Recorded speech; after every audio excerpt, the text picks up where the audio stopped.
Gagan, and you're listening to the Voice of Insurance podcast, produced in association with Advantage Go. Release your underwriters to underwrite with Advantage Go's underwriting platform. Today's interviewee is making his fourth appearance on the podcast, which I think makes him my most interviewed guest. But as he is the CEO of Hannover Re, one of the world's largest and most consistently outperforming reinsurers, I'd love to be able to have Jean-Jacques Henchoz on the show even more regularly. Very few underwriters have such a global view of the market, and the timing is impeccable. A week before the festival of reinsurance that is the Monte Carlo Rendez-Vous is the perfect time to catch up with someone like Jean-Jacques. This time we have an encyclopaedic conversation that somehow manages to encompass the state of the treaty and facultative reinsurance market, life reinsurance, AI, carbon capture and climate change, as well as lessons learned from the recent Baltimore Bridge and CrowdStrike loss events. Jean-Jacques is always unassuming, but disarming in his directness. In many ways, he is the epitome of the adage that in life one should speak softly, but carry a big stick. Happily, with the market in such a strong position, it looks like the stick won't be needed. And I find Jean-Jacques in excellent spirits and looking to continue growth and deepen further his partnership with clients. With the reinsurance market at a far more nuanced stage than it has been for the last couple of years, there's a lot of insight packed into the next 40 minutes. And I can highly recommend a listen. Enjoy the podcast. Jean-Jacques, welcome back to the Voice of Insurance. It's always really good to talk to you. It's the middle of the summer. We're getting ready for Monte Carlo, and it's time when we start talking about the reinsurance market. I don't want to put words in your mouth, but I might as well start by saying my long career of looking at this market and being part of this market, it seems like it's in probably one of the happiest places it's been for a long time, or at least a relatively happy equilibrium, because we've had our clients, so the cedents, have accepted new pricing and new structures. There's enough supply to meet their demand, which perhaps, let's say, a year ago or 2 years ago, there wasn't necessarily. But also at the same time, there hasn't been a huge influx of new capital. Most of that new capital appears to have been retained profits, that kind of thing, or capital that's been rationed to only, let's say, the top tier players. Am I being accurate in my assessment? Yeah, no, Mark, thank you very much again for inviting me. And all you said is a fair statement. We're in a better place in the reinsurance market. We had some tough years as a whole industry in the soft market for a few years. And investors started to have some fatigue with the industry and simply saying, you're not earning your cost of capital. This just doesn't work anymore. And that investors' pressure has led, together with other drivers, to a situation of reset, basically 22, 23, and has pushed the industry to show discipline, to show rigor, consistency, and rate adequacy. And we are in a much better place. And I think the notion of equilibrium is a fair one.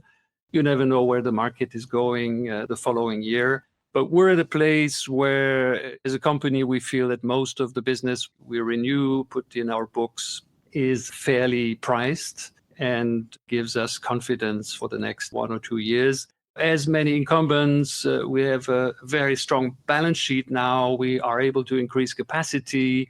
That means that the increasing demand we're seeing globally can be covered. So we have an equilibrium at the moment.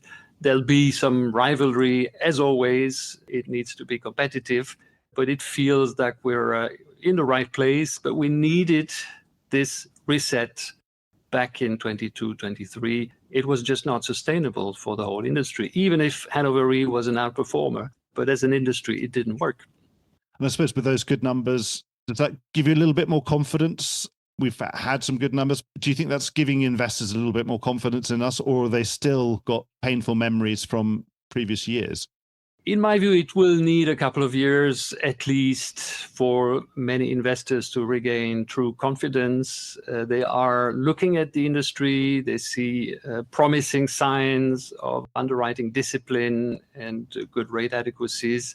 Some are investing in incumbents, companies. Some are going for ILS structures. But of course, until we come to a situation where we'll see a new class of reinsurers, you alluded to it, it'll take more. I'm not even sure this will happen in the next 2 to 3 years, to be frank, because the incumbents can cover the needs of the market, and an entry point at this stage of the cycle is not exactly easy. So don't expect in 25, 26 a lot of fresh new capital in the form of new entrants in reinsurance. So within this equilibrium, I suppose it's a moment where buyers can get more of what they need, not necessarily all of what they want. I suppose if you asked the average buyer, someone who had to reset their buying completely nearly 3 years ago, previously they would have had lots of protections that would be able to protect their income. And obviously they've gone back to the traditional role of reinsurance to protect their capital, which is always there. Do you think within this better equilibrium that we've got now, do you think any of those buyers coming into the market looking to buy some of the sorts of things that they used to buy 3 years ago quite easily and that they'd been buying for that preceding decade, lower attachment point type products or aggregate type products, things that are going to protect their earnings and smooth their earnings more, do you think they might be a little bit better received than they would have been maybe 2 years ago? It would have been, hang on a minute, no way, we can't talk about this stuff anymore. We're completely resetting. We're going back to the traditional role of a reinsurer. Do you think now they might have a better hearing or a better chance of getting what they want? I cannot speak for the market, of course, Mark, but it's clear that the discussion is taking place. When it comes to Hannover Re, we feel that a large part of that necessary reset was the change in attachment points that creates a bit more skin in the game and a more balanced sharing of the enormous risk exposures we're taking on our books. So we're not open for business when it comes to challenging that necessary reset at this stage of the market. This being said, of course, there are many different clients' motivations, and in some instances, that element of smoothing over time could be the driver for an open discussion with respect to structured solutions. So we're willing to look at it with our structured team. On a purely traditional basis, we're still reluctant to shift back to the old world, so to say. But it might be that these discussions are taking place now ahead of Monte Carlo and in Monte Carlo, of course. It sounds like there's sort of solutions that end up being quite expensive, and there are certain ways of justifying them economically, but it has to be something that you feel that you need. Yeah, I think, if the motivation is related to the price of the coverage, of course, this will not work. If this is really to manage the portfolio over time with a multi-year view, I think that's a good discussion, which we should always have independent from the market cycle we're in. We're open, the door is open, we have these discussions. I think it all depends on the driver, the motivation from the ceding company. I remember we were talking a year ago, something that had changed in your portfolio makeup was a move towards more non-proportional business as opposed to proportional. Has that trend continued for you in the last year? It hasn't changed completely. Here we saw the emerging pricing trend in the primary business, and that was a sign that the proportional portfolio was a bit under stress, and in some instances we could not make it work and had to reduce some of our shares, and we've grown quite significantly in the non-proportional markets. This was more tactical than a strategy. It was a response, again, to the primary cycle. And when the moment is right, we're more than happy to grow again in the proportional business. But I think at this stage of the market development, this is here to stay. So 24 is impacted by the decision. You see the top line, which seems to be growing less than it used to be. But in terms of bottom line, we've been growing quite significantly. But it's all this shift to non-proportional covers. It has worked for us. We're agnostic. It's just a way of looking at the economics and then taking a tactical decision, renewal after renewal. So you just see if there's a better way of doing it for Hannover Re, then you'll do it that way. Yeah, we're not ideological about it. It's just a matter of price dynamics. I think the primary commercial pricing is under pressure again. So I don't see 2025 being a shift back. But who knows, at some stage, we might be able to support some of our clients with proportional capacity. Sorry to interrupt in mid-flow, but this is just a reminder that you could be advertising right here, right now, and getting your message directly into the ear of key decision makers in the insurance industry. And you'll be doing it while they're absolutely in listening mode. The podcast is the medium of the future, and so is audio advertising. contact me on mark@thevoiceofinsurance.com and I'll do everything I can to get you started. I know it's kind of dull talking about cyclicality of the market, and even after 30 years, it's still almost eternally fascinating. Mhm. But do you think this is an illustration of where we are in the market cycle?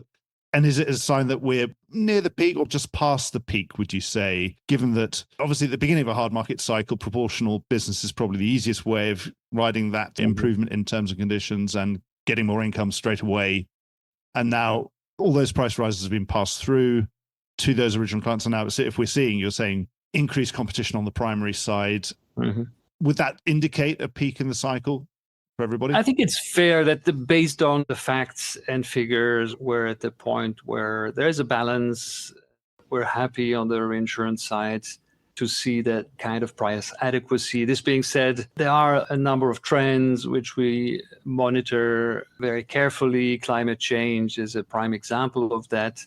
You've seen the number of so-called secondary perils being in the headlines in the past few years, whether we talk about floods or wildfires or flash storms and things like that. You have a real issue of frequency and sometimes severity. So it's not like everything would be stable and everything is great. I think we are still in a period of time where there is a genuine issue of affordability of insurance and sometimes availability of insurance. And it's important for us as a reinsurance player that we work with our clients to make risks insurable. So we have that joint challenge. So, I don't feel happy at all if I'm successful as a reinsurer and I see my clients struggling. I'm not really very pleased to see the protection gap increasing year after year. 2/3 of natural catastrophes are not insured. So we have a problem of underinsurance, and the challenges of affordability and availability need to be taken seriously. So yes, I'm happy when I look at quarter by quarter the performance of the company, sure, but it's also important for us to recognize that we need to stay relevant. And if we cover 1/3 of the large risks in this planet, then we're probably not entirely doing our job as an industry. And that's the big challenge, which we need to tackle together with our clients, frankly speaking. Yeah, I mean, there's no point doing really, really well in a market that is shrinking. Exactly. And that eventually we will just end up insuring the single risk that's now been left insurable in the world. Absolutely. We don't want to shrink to greatness, as we say. And therefore, we need to work on making risks insurable through innovation in particular, but also through good dialogue with the public authorities on prevention, on infrastructure upgrades. That's a discussion we've had in previous podcasts. This is also our role, and this is something we want to do together with the insurance industry. Actually, on that innovation, something that struck me that I found interesting in the last year, I'd done some interviews with the people behind some of the carbon credit insurance. Seems very, very interesting. Some people were describing it to me as potentially the next cyber, a really interesting and relevant product that's going to be relevant, particularly over the next 30 years of transition. Do you see it the same way? Are you excited about it? It's really an area with enormous potential. Clearly, we're seeing that transition to a decarbonized world happening. It takes a bit of time for that market of carbon offset to really develop, and we are at an early stage. We have discussions with some of the stakeholders in that emerging market. And I think midterm, we're going to see some reinsurance opportunities. At this stage, this is not the case. So it's really an emerging opportunity. But we're pleased to contribute because that transition is happening and insurance must play a role in that. And what I like is that when we're speaking figures, we're entering into a phase where we're trying to form business cases, and we acknowledge that we can do good and do well at the same time. That it's not an issue to make money while contributing to the transition in the real economy. So this is a very good development. We follow carefully.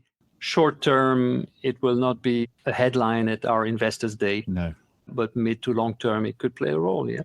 Yeah, because it's the sort of thing that at the moment they won't not want to need a really big reinsurer's full capacity, but it's something you can keep your eye on. But it would appear that if it develops in the way that it might, that, yes, in 10 or 15 years or 20 years, we might be talking about, wow, this is a big line for all of us. Absolutely. So it's smart to be in the game already now and maybe test and learn at a small format just to understand how it could work in the future. So we're willing to do a couple of pilots if we have good opportunities coming in. The risk itself is not a simple risk, and it's a combination of so many interesting risks. But yes, a traditional fire type risk or a political risk and or execution risk. There's a certain amount, an element of commercial kind of enterprise type risk, which I know we don't want to have anything to do with it.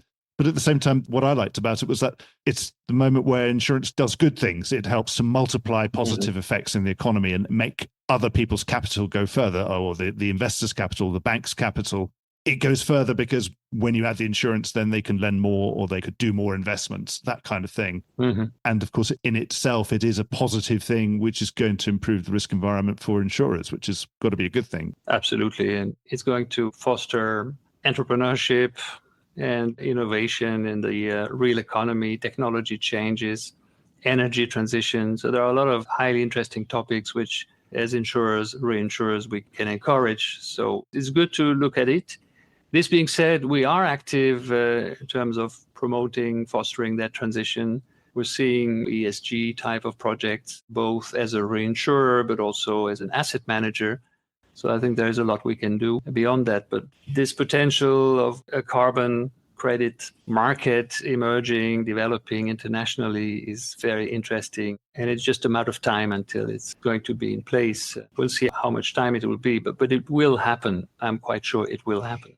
And of course, as an investor these days, your balance sheet is so large. It's not insignificant. You can make a difference by deciding to put your portfolio, to move it around according to ethical, social, and governance considerations. Exactly. The only caveat I would put is, of course, that we're bound to asset liability considerations. So we need to have a proper matching. So this limits a little bit our margin of maneuver. But I would love to see regulators thinking about capital requirements in the context of encouraging that transition. This is a debate which is not really happening as we speak, but creating some incentives to make some of these long-term investments or investments which are a bit more risky, more affordable as an investor. So there's so much we can do. There might be flexibility to do more, but asset and liability matching remains the name of the game. We cannot compromise on it. We're not allowed to do so in the first place. Well, yes, and it's just not prudent, is it? Because we all know what happens. If you get it wrong, then you won't be there anymore. Exactly. Well, you mentioned before about technology. I'm taking all of these things a little bit out of the order that I am expecting to ask you questions in, so I hope you don't mind. But not at all. You mentioned about technology, probably in the last year, that no one could escape artificial intelligence being everywhere on every headline. Certainly 8-9 months ago, it was probably the peak amount of sort of media hype about artificial intelligence, and certainly every CEO around the world was going to be asked by their investors, what are you doing about this? How are you thinking of applying it? Or where have you seen interesting use cases? So where are you seeing, as a reinsurer, in the insurance and reinsurance value chain, where do you think the best applications are at the moment, either in some of your clients or yourselves? So with our clients, we're following very carefully what they are doing at this stage. We see a lot of use cases around the client's journey, simplifying the way insurance is purchased, how claims are being processed. So there is a lot of potential use cases in the primary space. And for us, it's important to really understand what it means in practice when it comes to the risk profile of the portfolios we underwrite. And so understanding these use cases in the primary sector is an important task for us, because indirectly we'll see potentially the benefit of it, or some risk of anti-selection in some cases if our clients are better informed about the risk profiles. So that's important to look at it. Then for us, as you know, we don't have millions of clients. So there is so much you can do in terms of efficiency improvements. But nevertheless, we feel that the technology could help us becoming more efficient in our back office activities. And we have a number of use cases already, which allow us to process a growing number of treaties, businesses without having to increase headcounts as much as we would had we not the benefit of the technology. So there is a scalability potential in terms of automation of processes. But down the road, I hope that AI will allow us to do even better underwriting, to relieve the underwriting community from some non-adding tasks, to focus on really analyzing the data, analyzing the risks. Of course, on the modeling front, there'll be some improvements as well. So I think, I heard that expression that AI is overhyped and underappreciated. I think there is a bit of a hype. We should not have this fear of missing out every day. On the other hand, it's clear that it's going to transform many, many sectors, and therefore the risk profile of many industries. The risk of fraud is going to increase significantly. You could use my voice based on a half-a-minute clip and then have a video with my voice in any language now and ask $1 million from an employee at Hannover Re. This happens on email today. It might happen on video in the future. So we need to be very careful about the dangers of AI, and therefore regulation and some standards of ethics will be very important as well. So at the moment, do you think your balance is more about that productivity, about easing processing, log jams and bottlenecks and the usual things, more than on the skill of the underwriter? Is it more about making that underwriter more productive at the moment, do you think? Yes. Indeed, I think that's where we see the most use cases which we can scale up. But over time, I think we will focus on use cases which would, in a way, give augmented capabilities to the underwriter to better understand the risks, having ready-made information on a portfolio of risks worldwide without having to look for it, and standardizing the type of information you get. So better insights, better data granularity, and immediate ability to judge a risk, to price a risk. So an efficiency play, but also an augmented underwriting play, which is coming soon, but not yet front and center today. So more like artificial intelligence assistant that's triaging some of your workflow, saying, well, you should look at this first because we know you're going to love this one and you could be competitive on it and you're going to get a firm order, or you're more likely to get a firm order if you answer this one quickly, those sort of things. I think so. And, one other big potential I see in primary and in reinsurance is to prioritize the risks which have a better chance to be profitable or to be within our risk appetite. So particularly in the single risk business, you have a lot of incoming inquiries, and being able to prioritize and select those with the most promising closing chances is attractive. So I see some applications there as well. Part is efficiency, but part is also using our resources in an optimal way. And that's going to keep the brokers happy, obviously, as well, because it knows that you'll be really quick on the ones you really want. And I suppose, and all your competitors will also be. And of course, you'll have slightly different appetites. And so there'll be less time churning around the market looking for the person who has the appetite in this territory, in this kind of occupancy at this particular time. Absolutely. Yeah. That'll be much easier for intermediaries to place the risks and to be more efficient. Absolutely. So into that market, into the facultative market, anytime you have a market hardening, you have a bit of a boom in facultative because as treaties get more restrictive. How's it going? Is that boom set to continue, do you think? At this stage, I think it's continuing. Of course, there was a bit of a reaction to the reset on the treaty side, so more need to create more volatility management through single risk sessions. So the facultative side of our house is very, very strong. It has been growing steadily. It's very diversified worldwide, risk classes, and it has been very profitable. So we're keen to grow, but we remain disciplined. The two things we don't want to compromise on, and that's valid for treaty, but also for fac, is the diversification of the book. And the other one is really rate adequacy. So if we are in a market cycle where we can take up risks which are within our appetite and price requirements, we're very, very keen to grow in fac. My sense from the many discussions I'm having with customers and with brokers is that we're going to see some growth in 2025, possibly 2026. But I see facultative as one of our growth engine in P&C. I suppose it is the ultimate spot market for reinsurance, isn't it? It is what is happening today. And of course, the wind can change. It can change rapidly, indeed. But it's also, it's important for a reinsurer to be close to the action. And facultative is the toolkit for that. You're very close to the original risk. And that's also through the facultative underwriting that you know where the cycle is going. So it's important to be strong in FAC. And we have a very good team. But we are determined if market trends are changing to shift. The strength of a reinsurer is the capital allocation. It's all about capital allocation, be able to retrieve, to reallocate towards the most promising, most profitable segment. So that agility of capital usage is the name of the game. That's how you get the extra profitability, and that's something we take extra care at Hannover Re. Well, when you're having your debates at the top table about where we should be allocating our capital today, obviously a big part of the whole world has been this casualty debate, both in insurance, in reinsurance, in every territory in the world. And obviously we've had our inflation. It has turned out to be a spike rather than a permanent upshift in inflation. Inflation has come back down to more reasonable sort of central bank guidance type levels. So what's your current thinking? Is this market more attractive than it was, so at least for new business coming in, than it was a year ago? It is slightly more attractive. I think interest rates played a role in there. But we still have, as an industry, to struggle with prior years, which are developing rapidly. Some years have elevated activities. So we have to look at the in-force.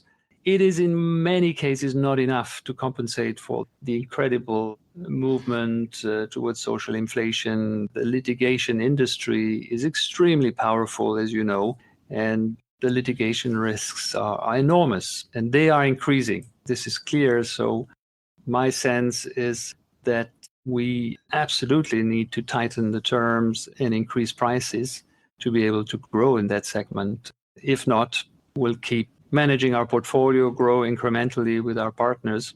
But I don't see any sort of bonanza in US casualty, even in this favorable market environment. Yeah. It's a tough industry to be in. And unfortunately, the money flowing into the litigation finance industry is extremely material and growing. And that's a big threat to the insurance industry.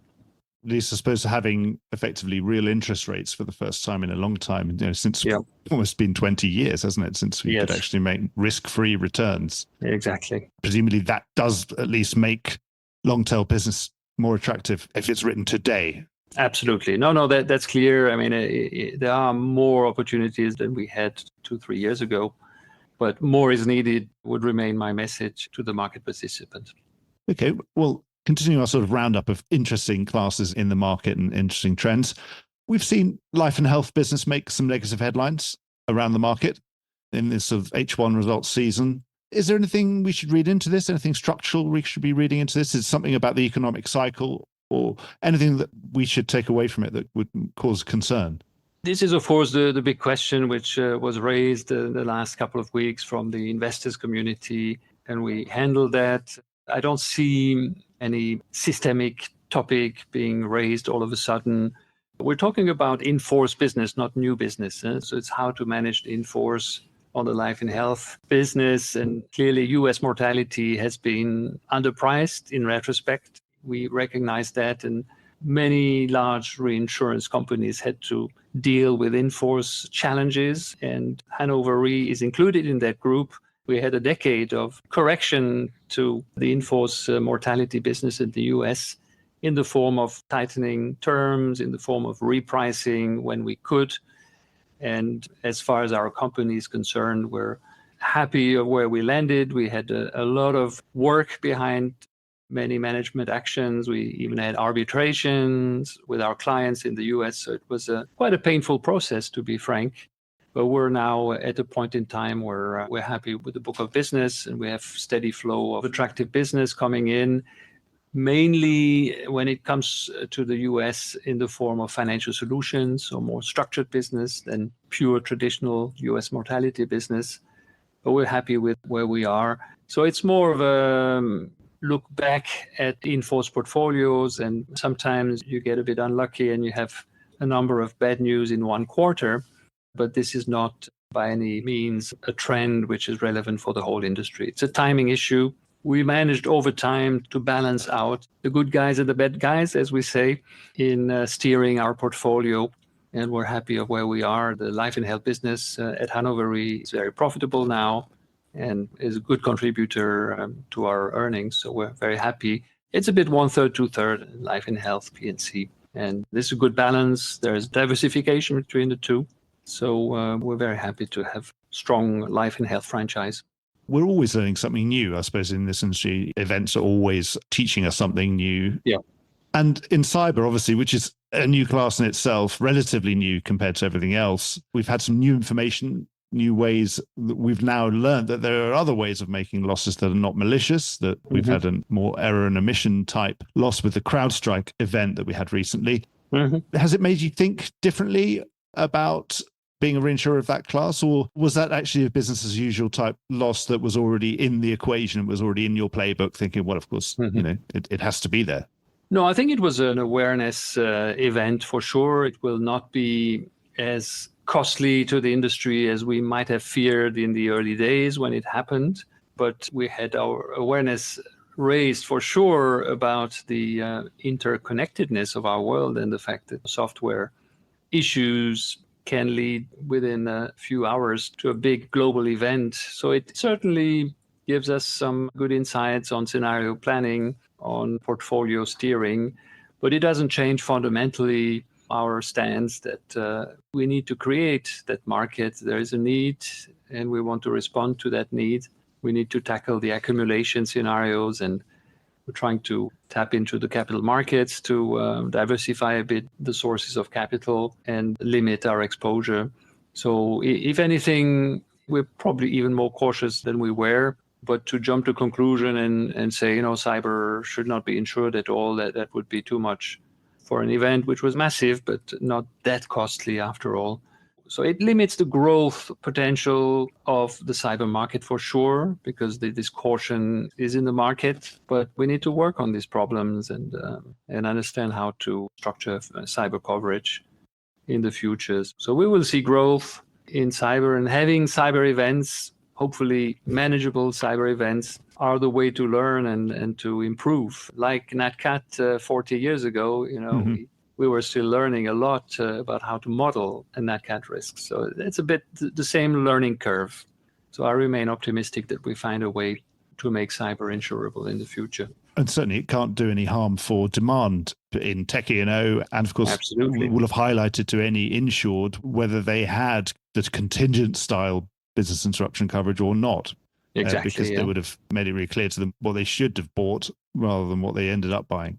And I think, one positive is that cyber security standards are going to increase further. Regulators are looking into this, are very stringent. This adds to the cost of doing business, but it makes risk exposures more manageable. So the more stringent standards in cybersecurity are a good thing for the further development of the cyber market. And there's a lot of innovation which can be developed. We had a small attempt to have a bond in the market, a cyber cat bond. Cumulus Re, you might have heard about it. Yes. Was a good proof of concept and hopefully a milestone to create capacity in the capital markets as well. Lots of good development there. Well, in our roundup, we go from one of the newest class of business to one of the oldest. We'd have to debate between a fire underwriter and a marine underwriter as to which is the oldest class. I don't think we'll ever know. We'll have to ask insurance historians. But since we last spoke, obviously, we had the Baltimore Bridge loss. How do you assess it? Is it something market changing for marine casualty? It's a bit early to say. Of course, the magnitude of the insured loss is still being discussed. And I suppose it all depends just on how long it takes to fix a bridge, for example. Absolutely, yeah. I think that's one, but the other one is how much of an impact it has on the coverage. And certainly it raises the awareness of the industry on accumulation scenarios. And clearly also, it might sound a bit self-serving, but on the need for reinsurance to cover these unexpected, very large exposures. So we'll see how it plays out.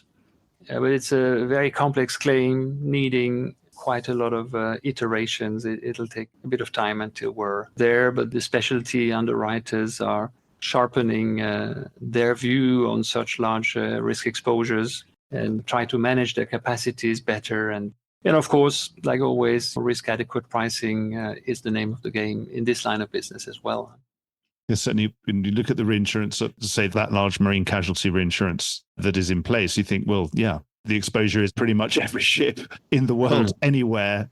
And then reading in the media after this bridge strike, it was only afterwards that you realized that actually they were surprisingly more common than you would have assumed. It's just a lot of them didn't have the same consequences, of course. Exactly. But yes, it's a bit of an eye-opener, certainly from Absolutely. my perspective. Yeah. Yes, I agree. One thing that's really changing, and it's been changing perhaps in the last 3 or 4 or 5 years, has been the growth in MGAs and hybrid carriers, and the hybrid carriers that often set up specifically to support the MGAs and to act as a conduit between those MGAs and reinsurers, yourself. This growth, when it's first started, it was quite explosive, and you think, well, maybe this is a cyclical thing, maybe it's some story behind it. But now, is it right to describe this as something that is actually a secular change in the structure of the market and something new as a reinsurer? Is it something that you have helped drive? That's something you're happy with? When I talk to some of those people in the market, they'd say that perhaps one of the biggest drivers is reinsurers wanting to access some of that higher volume, low limit business, much less volatile and probably much more stable. And again, not necessarily very, very low combined ratio business, but sort of, tending around just somewhere below 100 type business, but business that, say, 30 years ago, you used to have a lot more of via all sorts of proportional relationships around the world. And these days, as your customers have got bigger and more sophisticated, they've been able to retain that business as they've globalized. Mm-hmm. Is that the right way of looking at it? Is that the correct thesis? So do you think it's a big permanent change in the market? I think it's certainly a driver of the development of this market, access to risk pools, which could be attractive. It is, however, more of a North American phenomenon than a global phenomenon. So I wouldn't say, we have a real shift at a global scale. It's very much North American focus in some specialty classes. But clearly, there is a tradition as well. This is not a new field. There has always been an active and vibrant MGA community in the US. The thing is that you need to be very well equipped to monitor and manage that kind of relationship. You have a risk carrier on the one hand side and an underwriting agent who is not having skin in the game. And per se, it requires very stringent monitoring to make it work. It's fair to say that it has not always been a highly profitable value proposition for the reinsurance industry historically. So that will always be the caveat. The fact that that type of structure is increasing puts pressure on terms and conditions, on competition in the market, and can also be a way to precipitate soft market conditions. So we will not be among the players encouraging, accelerating this trend. We'll look at interesting, well-managed entities and are open for business, but it's not the main approach for us to foster growth of the Hannover Re portfolio. I think we have a lot on our plate, a lot of opportunities in more traditional segments. This will be the prevailing way for us to grow. And I suppose culturally, it sounds like this is something that's quite labor intensive from a reinsurer's perspective. You're going to do it properly. Exactly. And we don't always have enough experts in our company to take care of this. Again, you need to be really well organized and adequately staffed to make it work, to make it profitable over time. So that's not our main focus in the current strategy. But whilst it's not necessarily something that you think is a high priority for Hannover Re, do you think that it is actually a permanent change in the structure of the market? I do believe at least in North America, that it's here to stay for sure. Yeah, there is a tradition and it's certainly here to stay. I don't see a big change in that market structurally. So sooner or later we'll have to look at it again. But again, it depends also on the quality of underwriting. There are a big range of performance among the community of companies in that space. Absolutely, absolutely. You've always got to pick the winners in any case. Exactly. So Monte Carlo's coming around again. What's your message this time? Often you want to put out some kind of message before you arrive so that you can set people's expectations. What sort of expectations do you want to set in those meetings you're going to be having down there?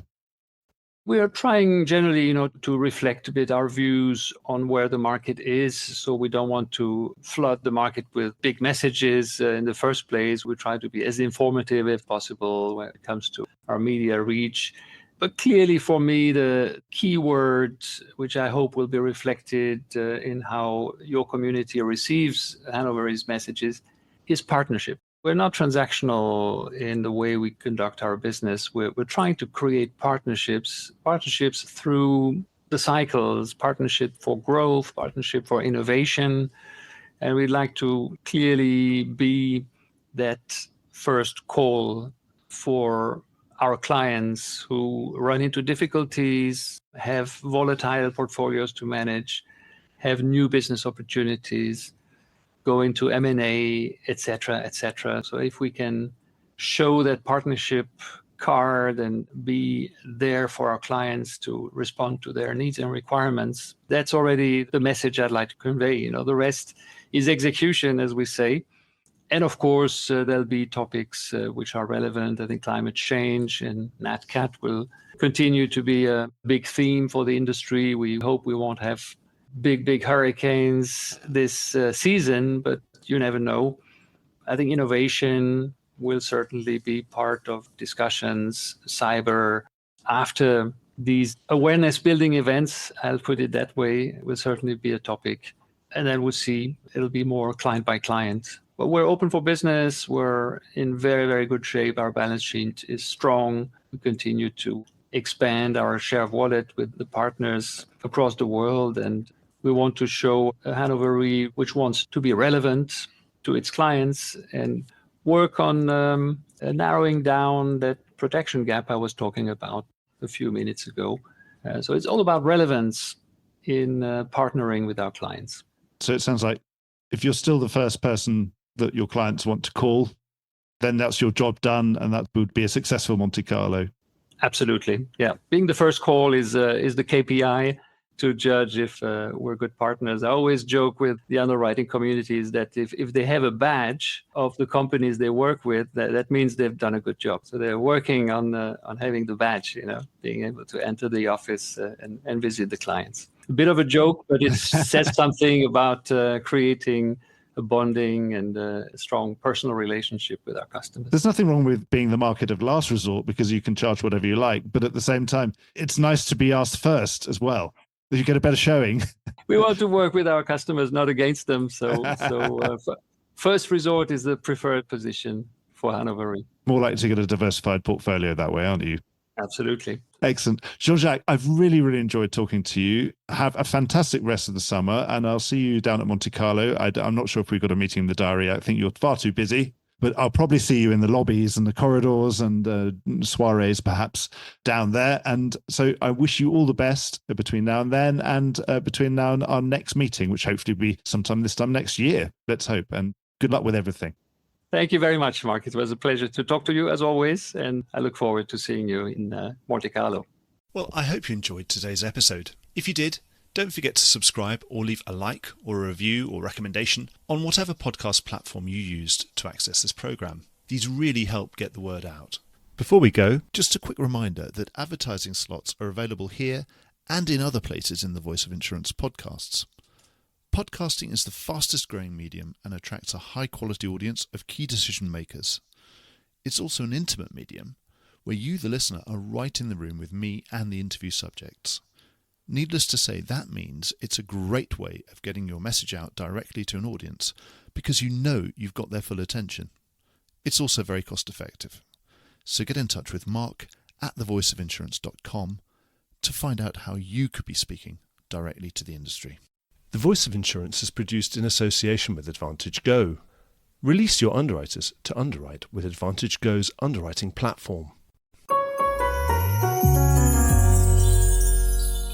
Voice of Insurance is produced by me, Mark Gagan. Music was written by Anna Gagan and produced by Carlos Gagan. Check out more podcasts and written comment pieces at www.thevoiceofinsurance.com.